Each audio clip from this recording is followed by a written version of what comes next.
Can join us via Skype. Good morning to you there in Tel Aviv local time. What is the mood like, and how is Israel reacting to the incursion at this point? Well, Israelis at this point are wondering when this incursion is going to end and where it's really going. Netanyahu has at various times promised to bring Hamas to its knees, to end Hamas entirely as a political organization. Various other members of his government have said that they're going to end rocket fire. But Israel's military has said that's not entirely possible, and that Israelis will need to somewhat lower their expectations. At the moment, the Israeli offensive into Gaza is focusing on the tunnels. They're trying to dismantle that sort of elaborate tunnel network, especially the one that's between the border of Israel and Gaza. And the military operation to this point, aside from doing that, hasn't made any other promises.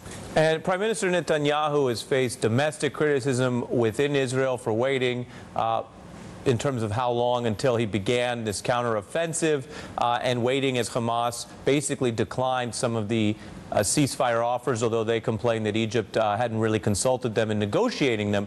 Has this incursion now quieted those criticisms domestically of Netanyahu's approach? Well, a prime minister or a president in a time of war is always going to have a little bit more domestic peace. But Israeli officials that I've spoken to have said that's probably only temporary. The knives are out, so to speak, for Netanyahu from some of his closest coalition partners, people like Avigdor Lieberman and Naftali Bennett, who we've heard about in the news a lot. Those are right-wing ministers in Netanyahu's party who have already said that come the next elections, they're going to use this against Netanyahu. They're going to be saying to the Israeli public, he promised us no more wars with Hamas. He promised us quiet. And did he deliver? All right, Sheera, Frenkel, thank you for joining us here early in the morning, your time. And now we turn back to Ambassador